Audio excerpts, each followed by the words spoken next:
Hi, this is Sharon Brennan, your Cottage Lane stamper. I'm an independent Stampin' Up! Demonstrator.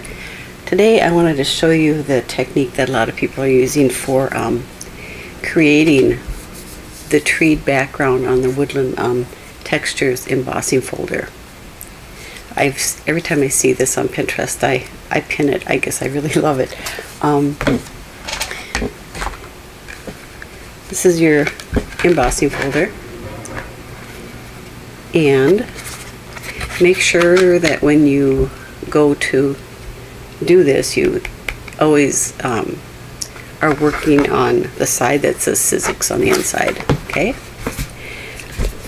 The first thing you're going to want to do is take whatever color. In this case, I used Pool Party, and I found it easier if I take just the edge of my pad and go down.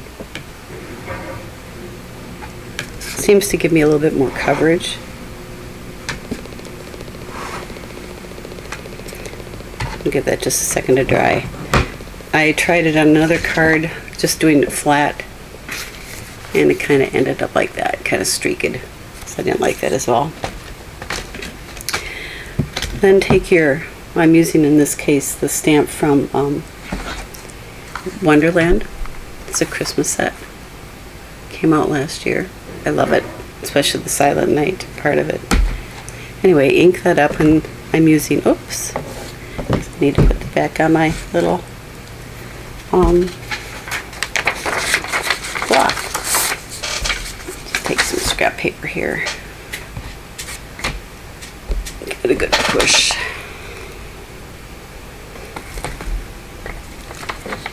One tip for making your block stay on: the oils from your hand give it a tendency not to stick, so make sure you keep your blocks clean, and also the top of your stamp. So we're going to try this again. And I'm going to stamp down towards the bottom. And I'm going to stamp off a little bit up. And stamp off again, just a little bit farther. And then I'm going to go run it through my Big Shot. Well, one thing, make sure when you're placing your cardstock down, you do it very gently, and if you stamped it up a little bit, make sure that you are above where you started, okay? And I'm going to close that real tight, and I'll be right back. And I'm back. Let's see how well we did. Well, I guess I didn't get it too good right here. Let's cut a couple of spots. I'm sure you'll do better than I did. Anyway, one tip when you're feeding things through your embossing folder, or you're feeding your embossing folders through your Big Shot, always make sure that your fold goes in first. If you go this way, it puts too much pressure on your embossing folder, and eventually it will crack along here, and that wouldn't be fun, especially if it's a fun or one that you really like a lot. So, oh, and then to clean this, you just run it under the faucet, and it'll rinse right off, because our inks are all water-based except for the black archival. I don't know that I would try that ink on an embossing folder. It might stain. I'm not sure. I haven't tried it. I'm afraid to. So anyway, that's my little tip. And then we're going to, I just took the All Is Clear stamp, and here's my Pool Party ink, and I just take it, kind of eyeball it a little bit, so it's just getting the All Is Calm part, and stamp that on here. And then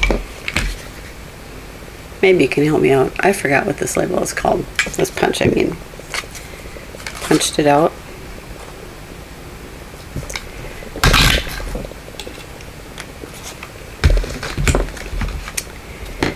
And then I took the label punch, and you can decide You maybe can tell me which one you prefer.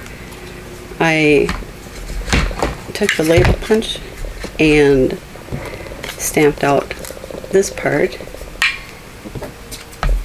The first time I did it, I cut it off like this. I just took it like here, kind of eyeballed it so I had the rounded parts yet.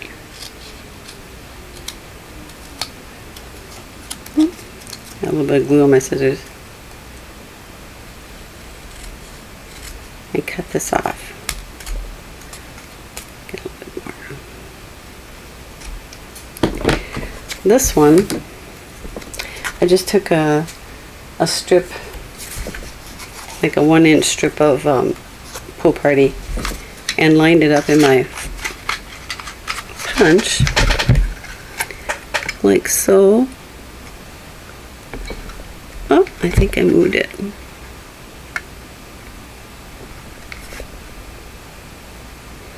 Always it's good to put just a little pressure on it to hold it in place before you punch it. I did that. So, which one do you like the best? Let me zoom in a little bit.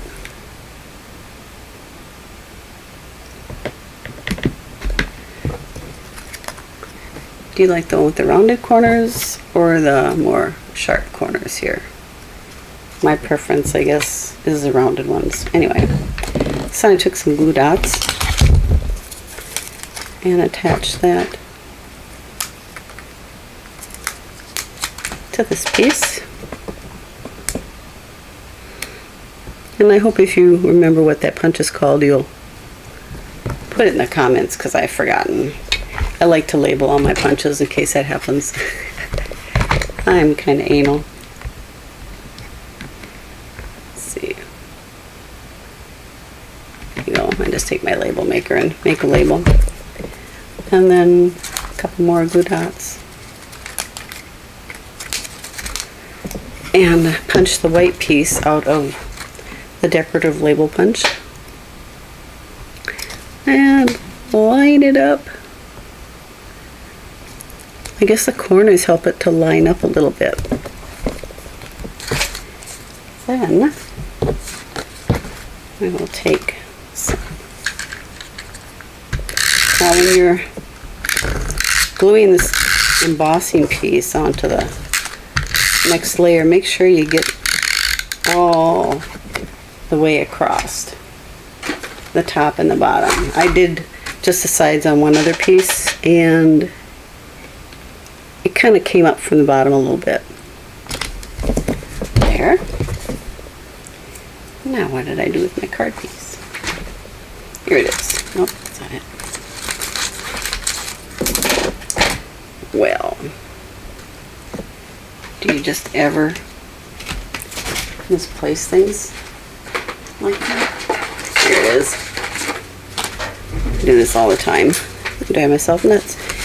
Anyway, you can put it on flat, or maybe let's use some. Yeah. I had my dimensionals here a second ago. We'll just use some pieces. What do they say? It's 90% preparation and 10% inspiration. I had everything laying here. I'll get rid of that then. I'll take out these pieces. I love dimensionals because they use every inch of that piece that they come on. Not 1 inch is wasted. Not one smidgen. And then put that on there. And see what I mean? I lost it already. And then we'll just, here they are. A couple more dimensionals on here.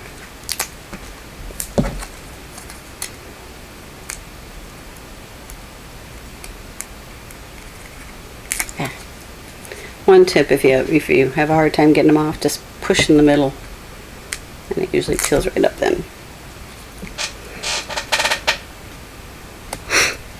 Now, we like that. Another thing, another tip, if you wanted to do your trees darker, you could, I don't have one here that I could do. You can take your brayer and a really light color, like say maybe smoky slate, run it on your brayer a little bit, and then just lightly, have mine here. Let's just take this one that's not so good, and I'll use another color just to show you what I'm talking about. Let's use Sahara sand. You want to make sure you have a piece of scrap paper underneath.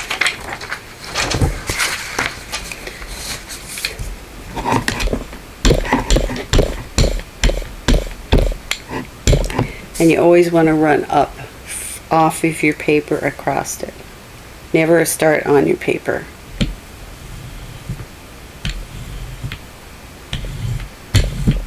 Now, this isn't probably the best example because I'm using gray in the background. But you get the idea. Then your trees could stand out a little bit more. Or you could run it off a little bit and make it lighter and do it that way. So anyway, there's just a little ad-libbing there. Hadn't planned on doing that. It would look much better if it was white background. So get rid of that. I hope you enjoyed this. If you have any questions, please leave them in the comments section. As always, I would be honored and privileged to be your demonstrator if you do not have one. And a catalog, just drop me a note and I will send one out to you. The holiday catalog is out now for 2016. And it's got a lot of cute things, and I'll be doing some more videos with those. So have a great day, and God bless you.